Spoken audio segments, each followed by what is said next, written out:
speak of me. Mm. It doesn't mean that everything I say is sacrosanct. All right. I'll take care. Magnanimity is good.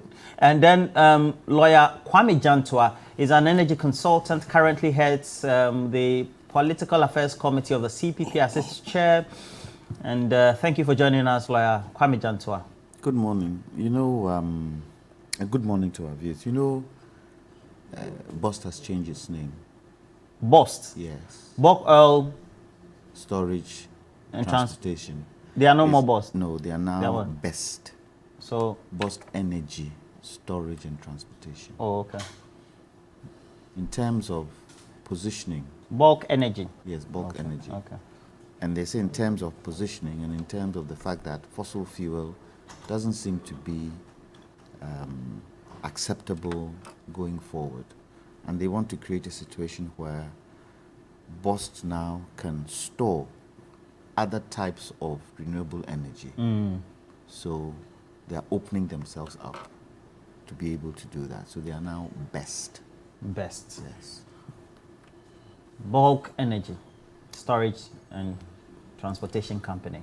Yes. That's great. That's the new name. That's why we have an energy consultant. You know, you don't have to do only one work. This man is well versed. We're grateful, sir, for your great impact and knowledge. Thank you. And then also, Abraham Maleba is a politician, but also a legal practitioner as well. He's already receiving some messages from some of the heads of states in Ecowas, so monitoring. Good morning to you. How are you? Good morning, good morning. I'm actually looking at the Ecowas Protocol on Good Governance and Democracy, or Democracy and Good Governance. And I've seen a section which enjoins the heads of states not to do certain things, but they are doing it. So we ask the question, why won't the Ecowas itself sanction its members who are breaching? Because this intervention they are talking about is that they want to restore the protocols or the statute of Ecowas. But we have sitting presidents who have breached some provisions of this law. So what is their punishment? Yeah. Nia Tukwe says the ECOWAS meeting should rather sit and have leadership training and seminar and bring in religious leaders. God and us. Now, Dewa Chop Money is always here. And so Dewa 539 Chop Money enables you to collect your Chop Money every morning at 10 a.m. into your mobile wallet by simply dialing *446#. You select option 2, and then you play Dewa 539 Chop Money. You win 20 times your stake with Direct 1, 40 times your stake with Direct 2, 400 times your stake with Direct 3. You pick from the range of the numbers 1 to 39. It becomes an easy way for you. Make sure that you don't wait any longer. You dial *446#. Or if you have some inquiries, visit the website www.dewa-nla.com. And that's where we have to. So a number of you also sending messages, Shaibu Mohammed, and all of you joining us this morning. Now, let us go to Emmanuel Bombandi, who has some key message on this one and some advisory on this decision that has been taken to go into Niger. Diplomacy does not work because you try and then the party that you are engaging with refuses to meet you, and so it ends. Diplomacy is a political engagement that is persistent and that perseveres on a day-to-day basis. And so the first attempt for ECOWAS and the AU that did not work does not necessarily mean that diplomacy does not work. So they have to go back for it. But then they have to re-strategize. They have to enlarge the engagement. So we need to bring in more actors. We need to bring in the North African countries. We need to bring in some bilateral and multilateral institutions that are key players in our region. We have to break down the understanding of interdependence and why we need one another. We have to bring the level of conflict analysis in terms of how the emerging future looks grim and put that before the military leaders for them to be able to see the contribution they are making, not just to peace in Niger, but to peace in the entire Sahel region and the entire belt of the Sahel from West Africa into the Horn of Africa. And Eric, we also had the defense minister prior to now encouraging the various military heads in the respective countries to be loyal to their leaders. I mean, West African leaders, they're not confident about their military? What a question. Anyway, to start with, good morning to yourself. Good morning to my senior, Kwame, and then my other good friend, Amaliba. I mean, his smoke is very nice. You know, the blue and the white is very nice. I don't really like the green too much, but the blue and the white is very, very nice. You don't like green? Well, I mean, you know, for obvious reasons, but very nice smoke. Next time when you're coming... What's the obvious reason? Political? Oh, yeah, but you know... Come on. Come on. But there's green in CPP. So next time when you're coming on Friday, please bring me one. Just Come on. Without substitute the green to blue. And it will be nicer. But it's fine. I can talk to him. Anyway. But do you like mine? Yes, yours is very good. You're aligned. Okay. Hey, you're aligned this morning. On this occasion, silence is golden. So I won't talk. But my question. Well, I don't honestly see anything wrong with what the Honorable Defense Minister said. I mean, I think that sometimes we kind of focus on the sensationalism of certain things and the commentary that comes with it. People have a right to have their views on the kind of leadership that persists in our sub-region. There's absolutely nothing wrong with that, especially when even the Ecowas itself is trying to entrench democracy across the sub-region. So when people make certain commentary about things that are going on, or even prefer views on things that the leadership of the sub-region or even Ghana, as we speak, have expressed, there's nothing wrong with that. Then again, you need to dissect exactly what the defense minister said, saying that the various military heads should be loyal to their presidents or, heads of states. And that's really the logical thing to do, because even the military itself prides itself on a certain command structure. And even if you want to even compare that to our constitution, in our constitution, for example, the president is the commander-in-chief of the Ghana Armed Forces. That's not what it is. Right, so if anybody says that those persons within that particular hierarchy are supposed to pay allegiance and be loyal and run by the very dictates of a democracy that we've all agreed that we want to be governed by, I don't see anything wrong with that. So this whole conversation around they are not confident enough, and then people actually dovetailing this conversation into all sorts of things. I mean, questioning the leadership of the sub-region and the fact that there are challenges and all sorts of things that actually justifies any kind of coup makes absolutely no sense to me, because at the end of the day, we all know that regardless of how all the challenges within a democratic setup, you cannot do a comparison with a system where there's chaos. You have a military dictatorship. We in this country have experienced military dictatorship before, and even across the sub-region. And we all know the kind of issues that we actually had to grapple with in terms of the retrogression and all that. So for me, for anybody to champion democracy, it's in the interest of even the sub-region itself, whereby if for one reason or the other you do not like your government, or you feel that the government is not doing what it's supposed to do and the mandate is not being carried out in the way that it should be done, the social contract that is signed with the people, you take your time, you bid your time, you run your various advocacies and all of those things if you want to join a political party or your political party. At the end of the term, you go to the polls and you make a decision, right?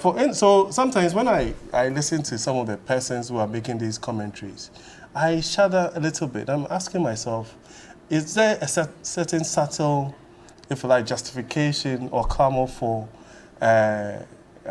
insurrections and coup d'etats and all sorts of things in the sub-region. Is that what you get? Now, I get that sense. And for me, I think it's very dangerous because, you see, if you all know that, even in Ghana, we have a certain political cycle.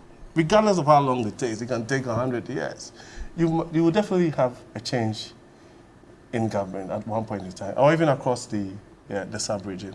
So when that happens, are you saying that we can be able to apply the same principles when people wake up in one morning and feel that justifiable, so they are not happy with certain things or certain happenings within the political landscape, then by all means we should go out and do a coup? No, you understand? So we can solve our issues in a more diplomatic way. For example, the same people who are trying to justify these coups are saying that, oh, don't go into Niger, and you should use diplomatic means. I mean, come on, where is it? The double standards is too much. It's too glaring. Let's understand that regardless of what you do in a political system, in a democracy, which is not perfect, you would have people who would have disagreements, people who would feel that the government is not doing what it's supposed to do, right? But we shouldn't encourage those things because, you see, when you do that and there's destabilization, for example, people are sitting in Abu Bloshi and Makola and the Yam market and Onion market and everything, and all of a sudden there's something happening in Niger and they don't have onions, right? And now you go out there and the price of onions have escalated to a certain point, right? It's not just that. There's so many things that happens within the confines of the sub-region. The Nigerians use our ports, right? So we get revenue from them because it's a landlocked country.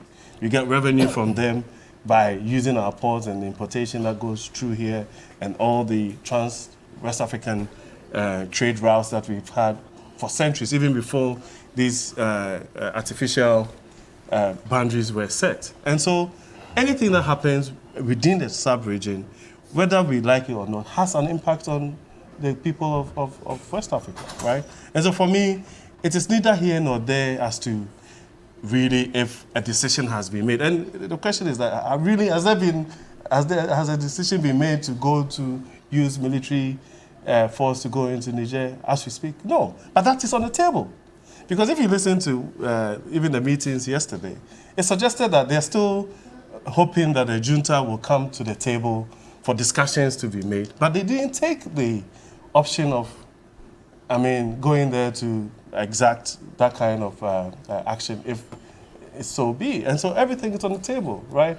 Now, when it comes to the same democracy, then we can sit here and discuss the merits and demerits of if really we should pursue the diplomacy to its logical conclusion, or at a certain point in time if you feel that what do you think? Yeah, but for me, I think that the first option is to negotiate and pursue the diplomatic options. And as we speak, I know for a fact that in the last week or so, especially in the northern part of Nigeria, because they border Niger, they have had the opportunity to go into Niger and engage the military leaders. Heads. Yeah, and I think that from the commentary, it looks like some progress is being made. So I don't think it's in anybody's interest to all of a sudden just wake up willy-nilly go into Niger. So what's your position? Are you saying that the government of Ghana should back down and not keep threatening? Because the military junta feel threatened. That's how come the formal delegation that went were not asked or were not allowed to land. And so the Emir of Sokoto or something tried to use his own powers, of course, with the backing of the Nigerian government, to go into Niger and do the discussion. That would be former Governor Sanusi, Emir Sanusi. At the end of the day, what's your position? No, but the government of Ghana has not threatened to go into Niger. No, the government of Ghana the Ecowas is a member of Ecowas. Ghana is a leader in the sub-region, right? You go sit around a table, you judge out, there's a consensus that is made, right? And at a point, they're going to make a decision. Now, at that point, Ghana decides to go by the stated ECOWAS protocols and all of those things. And as part of ECOWAS, decide that if the decision is made to go into Niger. I don't think that we've gotten there yet. You understand? So for anybody to even suggest that a position has been taken by Ghana as a country right? I mean, would be wrong at this point because as we speak, we are talking on the background of what ECOWAS as an entity wants to do and the fact that the ECOWAS leadership has decided that it is imperative that we restore democracy in the sub-region so that it doesn't become, you know, one of the things that tends to happen, I mean, historically, if you look at these things, is that there's always this copycat syndrome, right? And I've heard people say that, oh, the West African leaders are corrupt and this and that, and they are scared of this insurrection. But it is not in anybody's interest, in the final analysis, to even encourage that kind of conversation because we can remove governments through democratic means. Again, I mean, my position, you know me, my orientation is very simple. Those who have also urged the West African leaders to also show exemplary leadership and also refrain from manipulating constitutions and all of those things and making sure that by the very standards that we want our people to be living by in terms of making the standards of living and everything and the economic conversation that we are having are also right. They have a right to push that particular narrative. I have no qualms with that at all. That, again, it's imperative that the leadership in the sub-region do all of these things, right? So this will serve as an example that, again, when, for one reason or the other, we wake up one morning and a certain president decides that they want to manipulate their constitution and stay in power for a third or fourth term, then we would expect the same kind of enthusiasm and then reaction that is being done. I'm very open to that. Okay. Mr. Maliba, key among the concerns that have been raised, especially if you take Patrick Besika and then also you look at Nasser Mohammed, for example, is saying that concerns are being raised about coalition of presidential results in Ghana. That also angers people. And he says that that's been done in conjunction with the ruling party and the Electoral Commission. I mean, even though that's his view as well. We also have Kos Kyle, who also said all the African leaders supporting the military intervention are all corrupt. They themselves in their own countries are creating instability through democratic so-called means. That's what that's the conclusion he makes. So it comes back to the issue that Eric has also raised, right? You have to make sure that charity begins at home. You cannot be painting the kettle black whilst you know yourself you're not in good order. I agree. But the starting point of my discussion is that Nana Addo Dankwa Akufo-Addo. This name, Nana Addo Dankwa Akufo-Addo, is a scar on the conscience of the good people of Ghana. What has he done? For him to allow Ghana's territory to be used as a platform to agree to attack another African country. It's not the first time Ghana. I'm not interjecting. It's not the first time, and I've proud to Rawlings going off in 2000. We started to the negotiations. The second round of instability in Liberia, or the third round as well. That of course ended in 2000. I'll tell you. And then within that period, when Charles Taylor also had to first be taken to Nigeria, and then we had to make sure that he was taken off the seats of government because there was agitation in there. The Kufuor administration also organized this, and I covered it as well. And since then, we've been having a number of these. So let me continue. So for him to allow that to happen, it's a desecration of our territory. Why? In the case of Liberia, there were warring factions, and we needed to go there to bring about peace. Is there chaos in Niger as we speak? Is there chaos in Niger? In fact, Niger's bloodless coup is more democratic than some countries where 6 or 8 people have to die because of elections. Need I repeat that? Niger's You're a Democrat. You can't be supporting bloodless coup. You're a Democrat. You can't be I'm saying that Niger's bloodless coup is more democratic than countries where democracy is exercised and people are killed. You cannot opt for a coup. And I'm saying that I'm saying that what is our national interest in this matter? What is Ghana's national interest in this matter? What has a coup in Niger impacted negatively? How does it impact negatively on Ghana? Who has died in Ghana? What is our interest? So, you have a president whose interest is to lead our troops to a country for them to be killed and died. Well, why do you draw that conclusion? No, but I mean, And we're not going there. We're going with other countries. Nigeria. It doesn't matter. When the bullets are coming, they are not saying they are coming to other countries. Are you there or not? Are your boys there or not? Are your boys there or not? Look, the Ecowas, and today they are still meeting, still desecrating the country that was a platform to liberate other African countries. Ghana is a mecca for liberation movement. We don't use Ghana to attack our sister countries. That's the point I'm making. You're saying there could be reprisals? The times that we use Ghana as a meeting place was to go and make peace in some countries. Oh, that's true. Have you understood my point when I was making? Anytime that we use Ghana as a launch pad or a platform is to go and bring peace with our neighboring countries and our brothers and sisters. We don't use Ghana to go and kill our brothers and sisters. Look, the spokesperson or whoever spoke, is this some Fad or what? Fad said that the reason why they are going to Niger is to restore the Ecowas statutes and protocols. And I was just reading the Ecowas protocol on democracy and good governance, which says that, and that's Article 2, which says that 6 months to elections, you don't substantially change your electoral rules. In this country, having to done 4 months to elections. What do you mean by that? Why? When the EC changed the rules and said that you couldn't use a Ghana birth certificate to go and register, was it not changing the rules? 4 months to elections. Was it not changing the rules?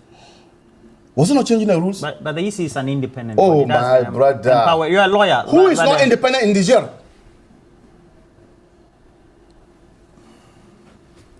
When they overthrow a government, do they overthrow the electoral commission? Let's call a spade a spade.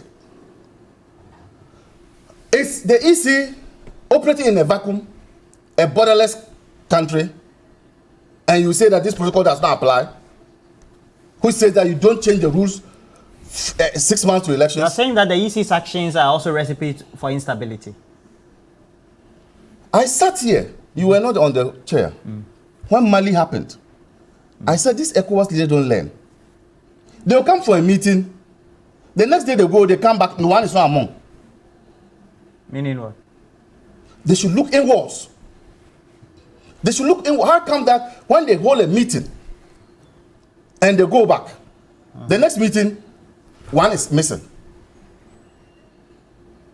Some of the leaders who are meeting and met in Nigeria and brought their army commanders here, some of them, haven't they changed the rules in their countries to be in power? Some for 3 terms, etc. Haven't they? You are saying Ecowas should have acted.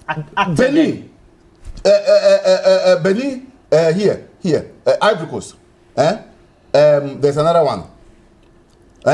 Haven't they changed? And they are sitting and talking about what is happening in Niger.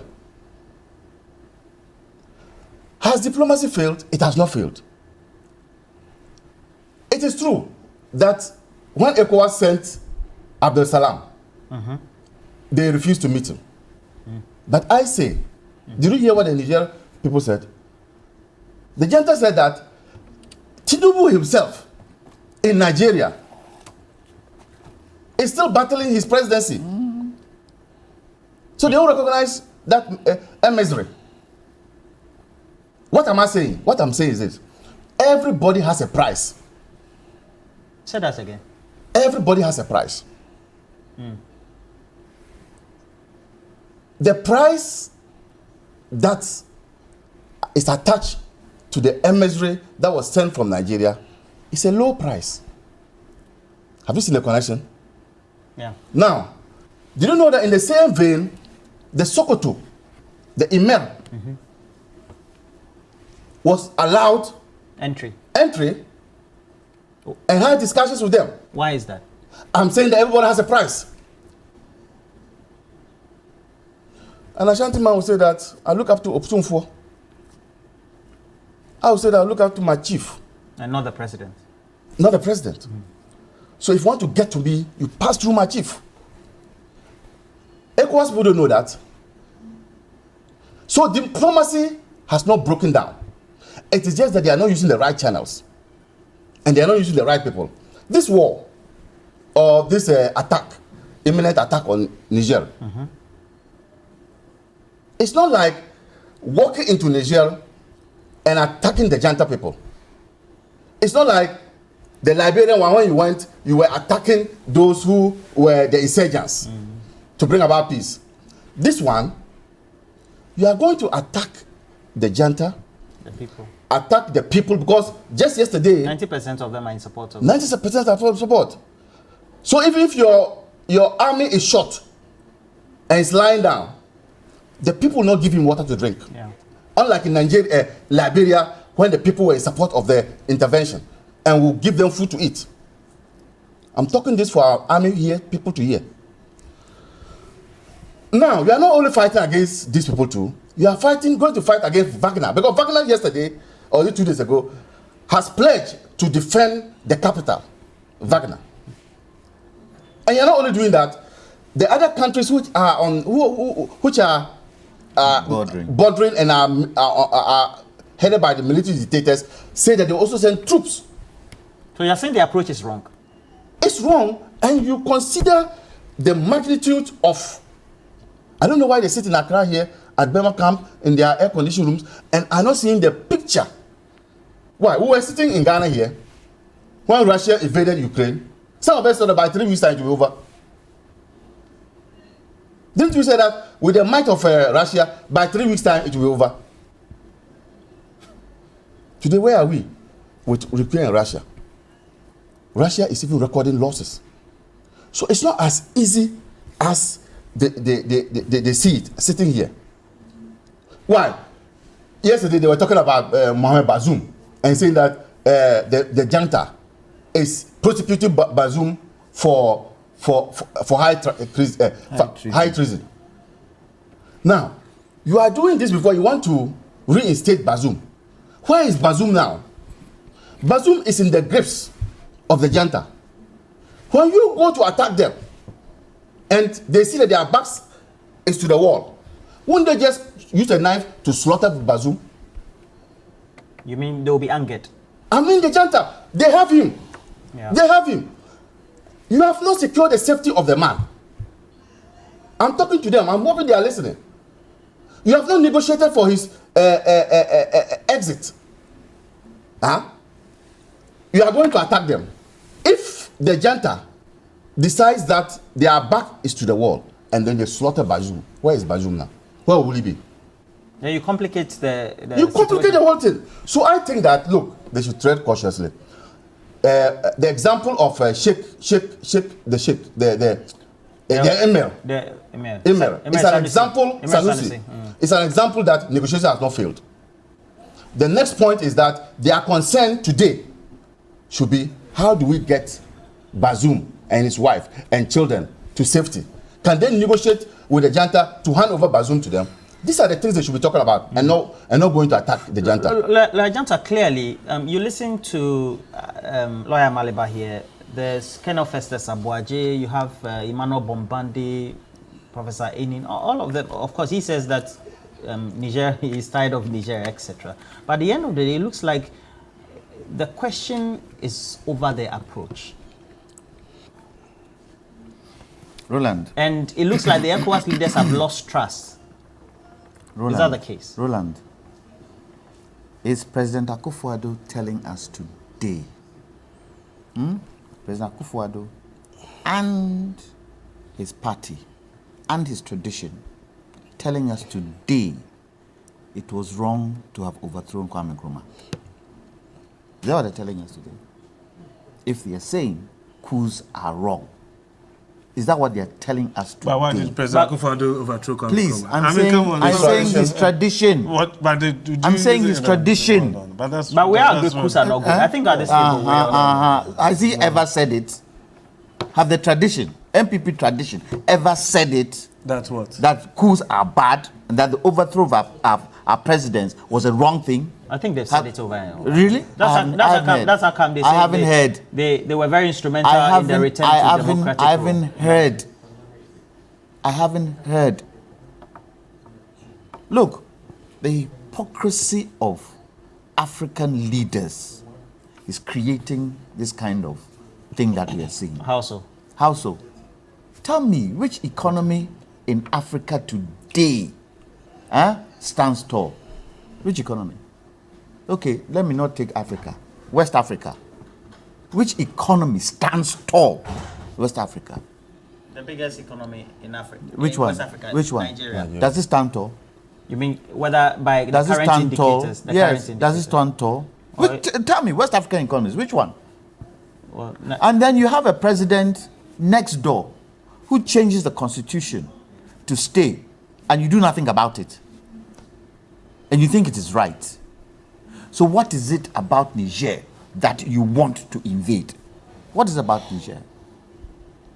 And the defense minister says, and my brother here doesn't agree. The defense minister says, there, you heard it, be loyal to your president. telling the army chief, Who puts the president in place? the people. The people. Shouldn't he say, we need to be loyal to our people and make sure the right thing is done? Let's go in diplomacy and negotiate first. Look, the budget of Ecowas, if you look at the funds, they have about 400 million. Do you know where a lot of that money is going to? Sudan. Sudan. And they come and tell us what? That we have the men. Look, if your father, okay, you are old, but let's say it was you, who is an army man, and this standby force has been put in place, and all negotiations have failed, so you are going in. Your children and your wife, will they not be worried?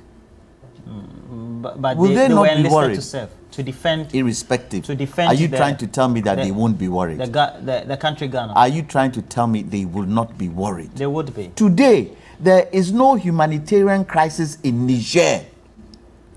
There's none at this moment.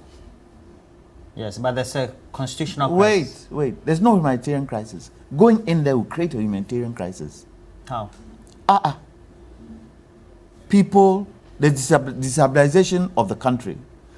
People would not have, cannot live their normal lives. People would have to run for their lives because of rampant killing. And I'll tell you, we are pitting Africans against Africans. We are pitting our brothers within the sub-region against each other. They should find any kind of means for diplomacy to work. Any kind of means. If they need to use our traditional leaders, if they need to use our religious leaders, if they need to use those who they feel can be very respectful, they would listen, they should use it. They should explore all means. All means. Instead of this look. The junta should have been the last thing to even talk about. They shouldn't have even brought it. Even if they had that plan, they shouldn't have even brought it. They should have brought the diplomacy first. Move. If they feel, and if the negotiations then fail, that is when they now tell West Africans, okay, we've done everything. We think the situation in Niger threatens West Africa in terms of all these coups. So we are thinking of putting a peacekeeping force in place. Nobody wants war. And you look, the other thing you're doing, you are opening the floodgates for others to come in. Look, the West are interested in uranium. Yes. Why? They need it for their electricity. For their nuclear plant. The nuclear and all that. generate power. The moment And then that they are happens, they come in, they give money to insurgents, they give money to all these terrorist groups. They now take control of that area, and then you realize that they are the ones Do exporting. you think these West African leaders are are leading their own countries into a ditch. Yes, they are. That the action currently is now compromising their own internal Yeah, security. because instead of the action of the junta rather creating instability. they are, aren't they? And for me, it's very ironical that you're not thinking of the economies in your country and how you better the economies. You're rather thinking of war. You're rather thinking of war.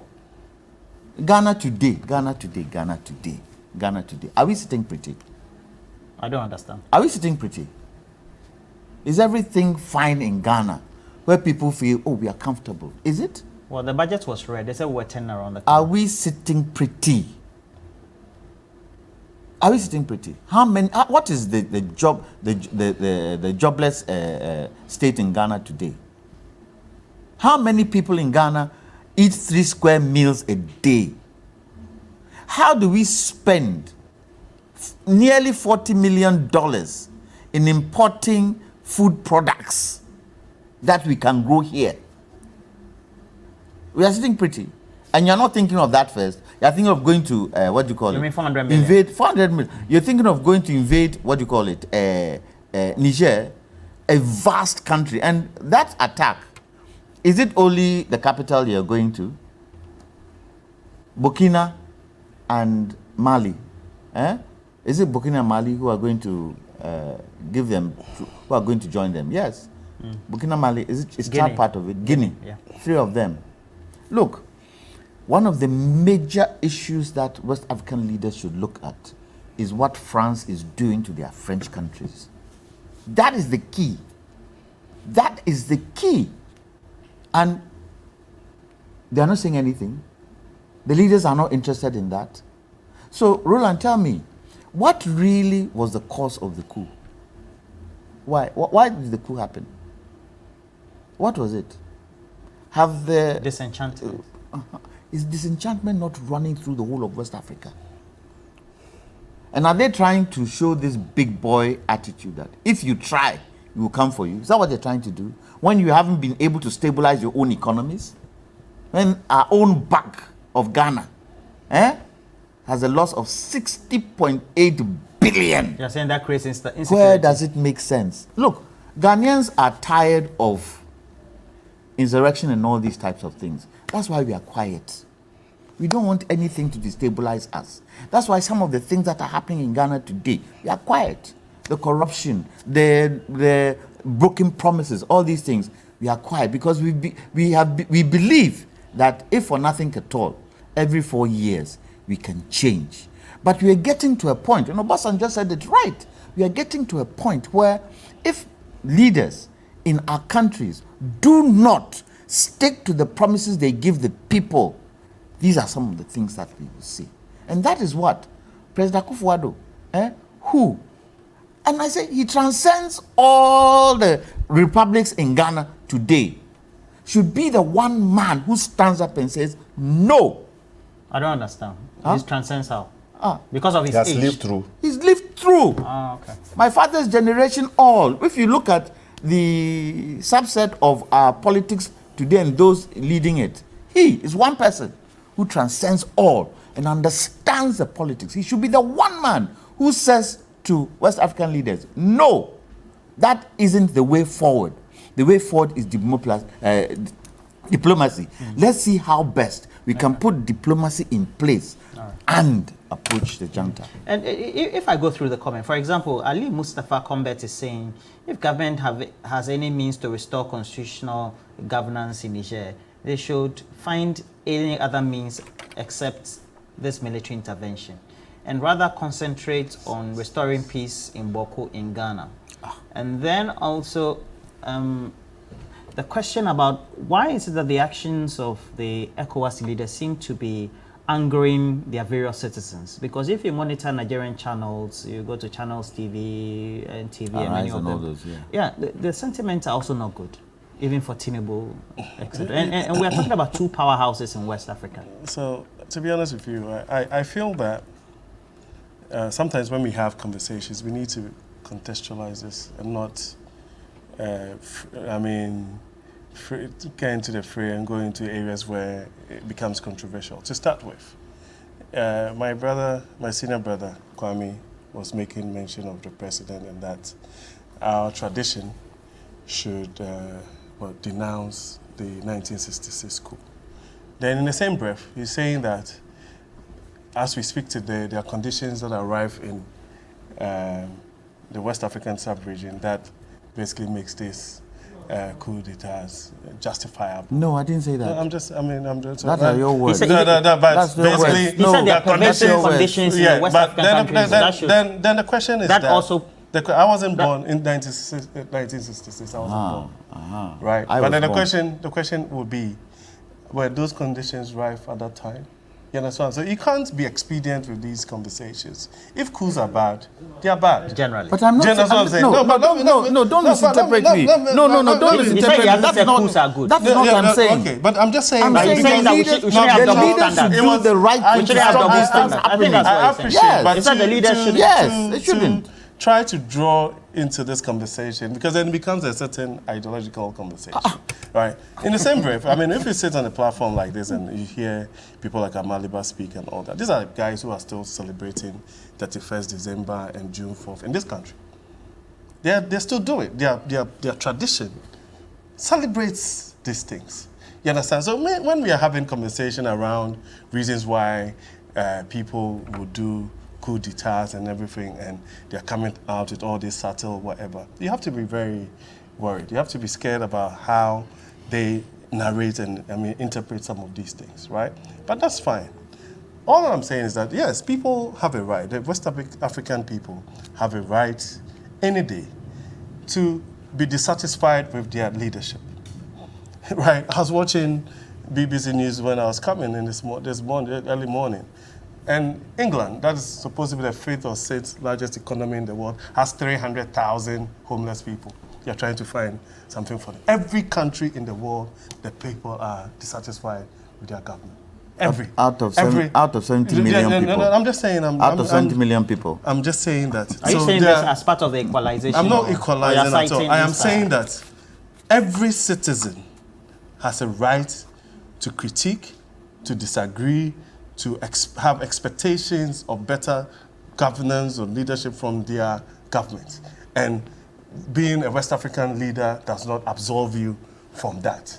But that does not justify, right? That does not justify putting the whole democratic experiment that we are trying to do, right, into some kind of difficulty and truncating that because people are dissatisfied. The only reason I should tell you that in England, the homeless are fed and given weekly stipends. By who? Oh, no. But the point is that do you listen? Are they entitled to welfare? Listen, you have lived in England. I don't want to go. Do you give your people? I don't want to go into whatever. I just made an example that, regardless of where you find yourself, the people will criticize their government.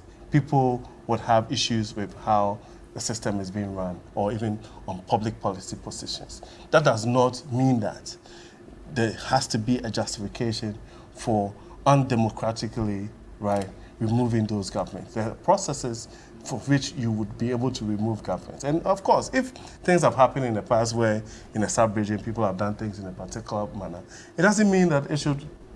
There was an era within the sub-region where every country, probably in the sub-region, had a military head. Right, we've moved away from that, right?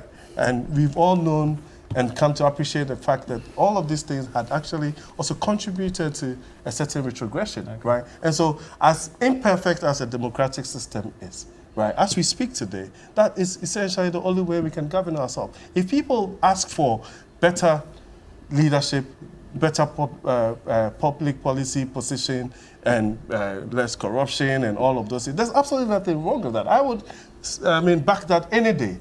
But my point is that we have to emphasize the fact that if you usurp the power of a democratic government, it becomes retrogressive. That's all. Roland, let me ask a question. Just a question. So the question then is, whilst Mr. Amakochum argues this way, where you have a situation where the citizens across West Africa seem to be disgruntled with their constitutional leadership, where in countries where military heads have taken over the constitutional leaders, they seem to have the support, the large support of the citizenship. What sort of mediation do you undertake? Do you go there and say, I'm going to restore constitutional order? Or you go and negotiate with those who have overthrown the constitution to say, please return to a democratic order in a space of time? You see, I'm even shocked at Ecowas. What they should have been looking for is beyond this coup. How do we restore democracy back to Niger? And not to be given deadlines. If you don't talk to us 1 week, we will do this. If you don't do this, we will do this. Are there small boys sitting there? You think it angers the people, the leaders there? But look at what they are talking, sitting in a Burma camp there talking. Well, if you don't do this, we'll do this. If you don't do this, do you know how strategic it is to do a coup? Somebody has done his coup, he has succeeded. If you say, if you don't do this, we'll do this, we don't do this. They are waiting for you to come. Look, we are living in a country that cannot provide textbooks. There are textbooks, not enough. There are no textbooks for JSS. There Basic. are four or 5 textbooks for primary schools. Is that what you want? Is that what you call they have done it?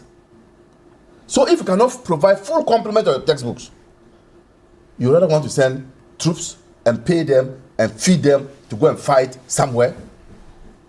Is that it?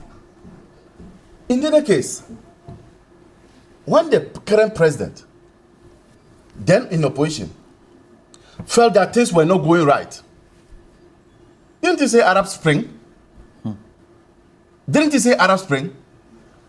And you will come and sit beyond me from Jantua and say that NDC like coup. Well, he's The only, man who he's is- only, he's only recalling a historical. I am also recalling. Yeah.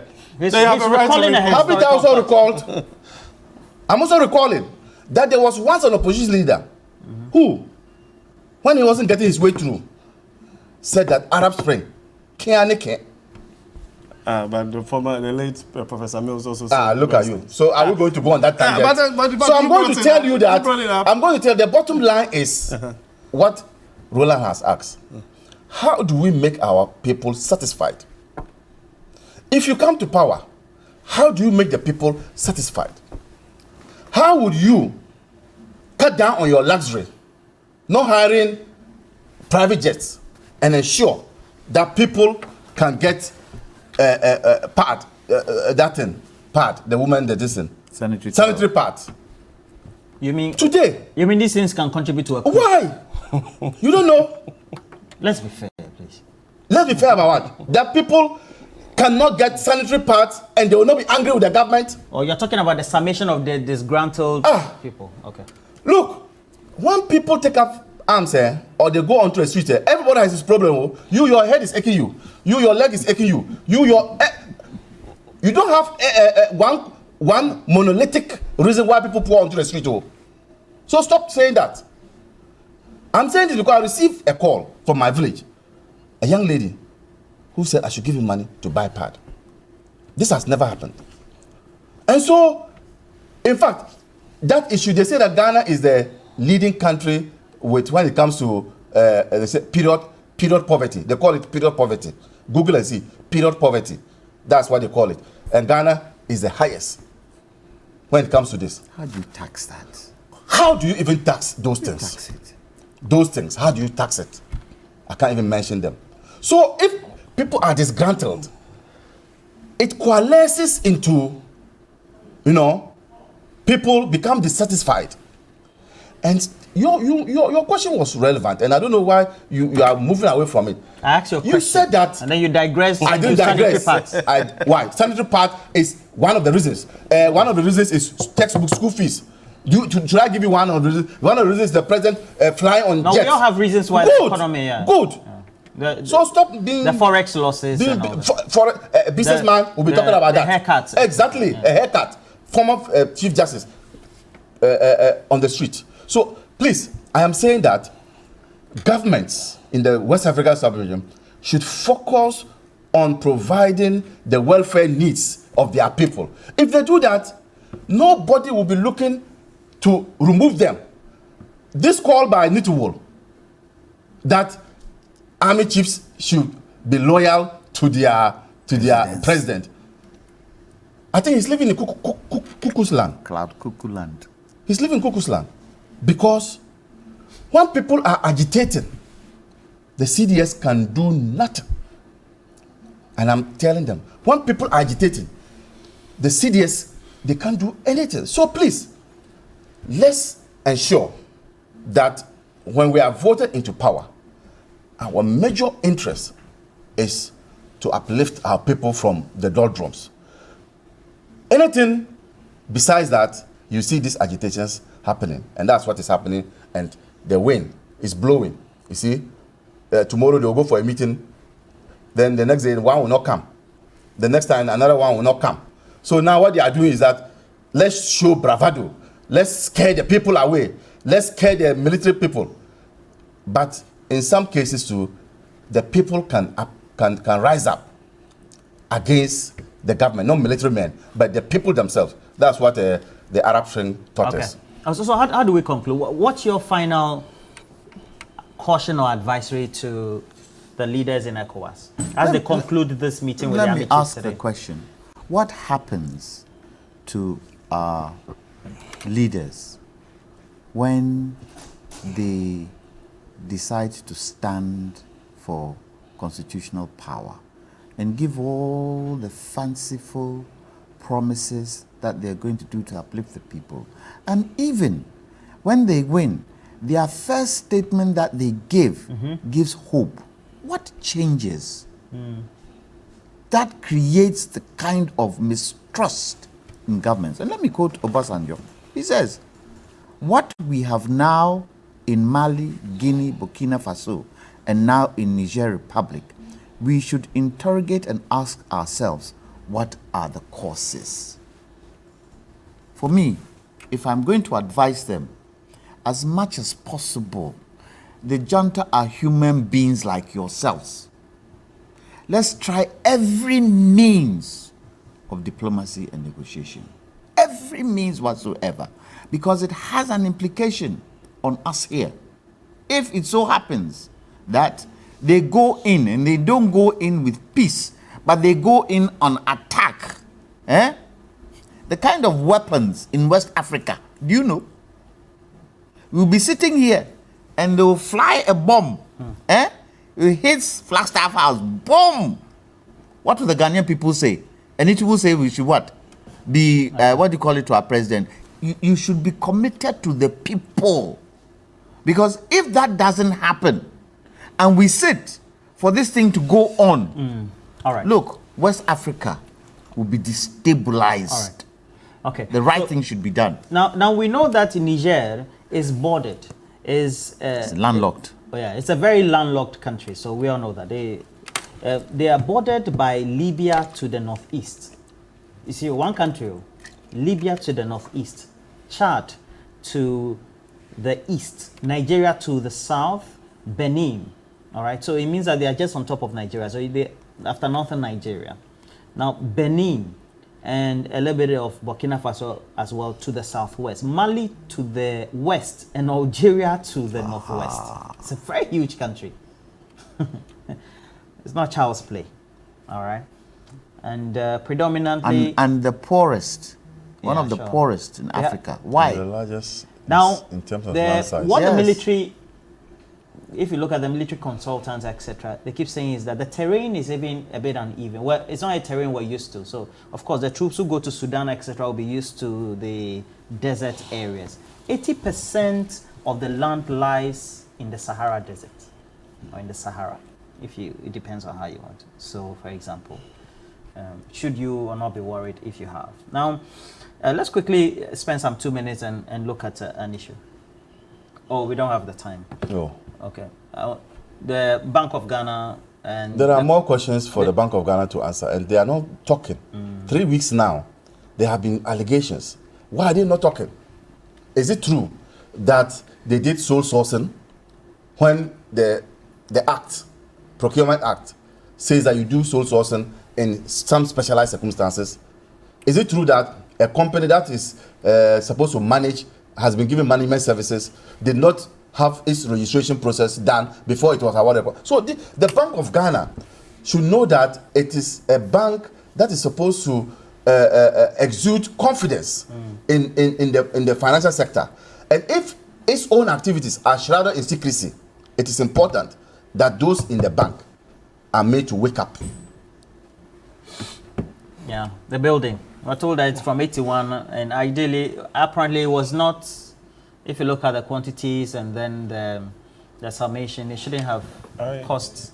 Honestly, well, I mean, as for the details are immaterial for me now. But I honestly side with Amaliba on this subject, that I have absolutely no understanding of why the Bank of Ghana itself does not decide to respond to these matters. You know, and the reason is very simple. The Bank of Ghana, like he said, is meant to be exuding that confidence, and the work that it does actually should be able to speak to some of these matters. I mean, so if there are communications directorate for one reason or the other, and I mean, in these matters, the governor himself should be able to be speaking. There's nothing wrong with, I mean, coming out and bringing clarity to the matter. For example, people are speaking from a certain position of, let's say, ignorance. You know, so if people say that, oh, they are building for $250 million, the first impression that you get is that it's a brick and mortar conversation.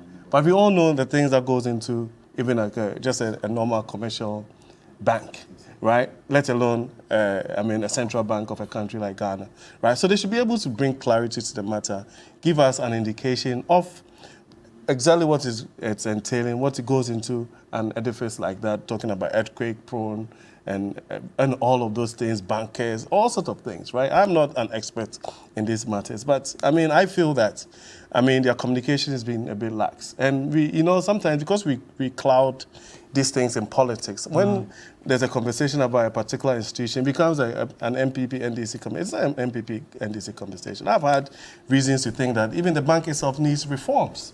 Remember this whole conversation around giving liquidity support to banks, even under the NDC era, where we're giving 300, 400, 500 million CDs to banks for liquidity support, and the supervision was non-existent. And some of it culminated in the challenges that we are facing today as a country. So the bank itself, as an entity, as a going concern, in terms of, you know, that the lawyers will tell you, should be up and doing, and they need some kind of reforms to be able to be answerable and do it in earnest. You understand? I mean, these conversations have been ongoing for 3-4 weeks, and all that you get is snippets of information released. It makes absolutely, in this day and age, I think that it should be a bit more up and doing. Can you imagine a press conference where the governor is sitting there and answers everything? And can you imagine? He cannot answer all those things. Exactly. Exactly. He cannot. That is why that's a PR gap. Nobody will do that. Yes. That is the reason why he is quiet. The funding of government, the fact that you don't go according to the laws. Bank of Ghana itself, the 60.8 billion, do you think he would be able to explain it? He won't be able to. So rather be quiet than talk. All right. I have this one from Nanaose. He says, Roland, good morning. What is this hypocrisy all about? That even in Niger, no one has died out of this so-called coup, but in Ghana, when elections were held, 8 people died, and still there's no real and reasonable solution to that. This old bourgeoisie who are leading these Ecowas countries want to protect themselves and fear losing their alleged loots over their rulerships. I love this message. And then I have this one from Blueprints in the Western region. Blueprints, right, from Isikado Kitang, says, I strongly support the Ecowas Chief of Defense Staff plan on Niger's intervention. We need constitutional rule and not through the barrel of the gun. Greetings to Honorable Charles Bissell. Now, Musa Abatwa says, ECOWAS should use diplomacy to solve the issue. Sheikh Sanusi of Kanu, that's the emir, went to Niger to talk to military leaders and the junta, and it's yielding results. So ECOWAS should probably liaise with him to lead the mediation process. Some will say process. A good friend of mine said, Ghana should stay and solve the Boku situation first. Niger is more democratic than Ghana currently. That's from Issa. Now, they should be loyal to the head of state and not the constitution. And you say I should ask him. That's money need money. Now, I have many others as well. I don't seem to be in a position to read all the messages. So, okay, Sheikh Abubakar Ali Napari. Now, I have this one from, we'll do cash out very soon. So I have this one from also Henry in Tema says, tell the ECOWAS leaders that if they want the disturbances in Niger to come to an end, they should send His Excellency, you said John Dramani Mahama. All right. But ECOWAS is also, now Moses says, France and the other European powers are the problem of Niger and West Africa, and we should call the spade a spade. Mystic Wonder inside in Sawama Jodri, a coup d'etat must be condemned, but this is happening in Africa for reasons like corruption, dictatorship through democratic means, unprecedented economic hardships, and same is also happening in other West African countries. Seydou Salaga, tell Eric that he's one person I respect so much within his party for his humility, but I beg of him not to descend into this defense of what does not need to be defended. Okay. And then also I have this one from Amuda Hamidu, who's watching out from the US. So ECOWAS should tackle the root cause of these coups. They should also find ways to release Mohamed Bazoum and negotiate for an election as soon as possible, and not the current tangent. Lawyer Sampi Yale says, why didn't the ECOWAS leaders first assemble their various peace councils first? They are showing their open mouths without teeth. Hey. Some countries don't have peace council. Triddles says, ECOWAS army ready to overturn a bloodless coup d'etat in Niger with possible loss of lives. Triddles. I have to say good morning to Akosia Menu. Akosia Menu is vying for the parliamentary candidacy of the MPP for the Adenton constituency. Good morning to you. You're watching us with your dad currently. We're grateful. Master Planner Junior Kintampo Roland, please read my message to Lawyer Amaleba. He's a fine communicator and he understands the issues, but he talks with anger. It makes his submission so hard. Talks with passion. Okay, somebody said it's with passion. Now, Jerry Amejro in North Tongue said, what happens to the military guys if they go there and lose their lives? What will become of their dependents under this mess of economy we're experiencing? Well, they sign up to go and defend the country. I think and they're taking them into a war. Aziz Donla Wa, ECOWAS' decision is totally wrong. However, the decision by the youth wing of the NDC is in the right and perfect direction. Taxing capital is unacceptable and ridiculous. Government must review the betting policy. We're talking about this. And Sam Organa, Matters Day Ground. This one from Asari, who is a banker, says if an ordinary citizen complains about government issues and decides to protest, and the government of the day uses the military and security services to arrest and even sometimes kill the people who are protesting, how do I turn around to support the government when the military takes over? It's a question. Azari, good morning to you. Now let's do cash out. And cash out, we always encourage you. *439# is the short code. Make sure you keep staking and let us know what you think. And I have to say good morning to Carl Nee. You're in Charlotte, North Carolina. Good morning to you. And then also Kujo Daniels. Now let's cash out. 3, 2, 1, cash out. All right, so we have the first winner. The owner of this number, 0543, 0531532. We'll be calling that number. Let's do the next one. So we're doing the next one. So the next one is the bearer of this number, 0244 834 and just going. All right. Why don't you want to bring the full number? Because People. privacy. Yeah, privacy. All right. So we'll be calling one of the winners. But thank you, Abraham Maleba. They say you talk with anger. Passion. Passion. Okay. I'm So passionate about the synonym country. for him is he talks with passion. The things that are going on. The viewer says you're talking with anger. And then Lawyer Jantua, thank you very much as well. Thank you too. And then friend of Bank of Ghana, Eric Amwakucho, good morning. Yeah, propagandist there. We're taking a break. We'll be right back. But again, we're encouraging you. We're cooking with the Ghana most beautiful lady. So we have a GMB Jollof Challenge today. It's our forecourt here at Media General. So I'll go there very soon. Beautiful and intelligent contestants in the 2023 GMB are there.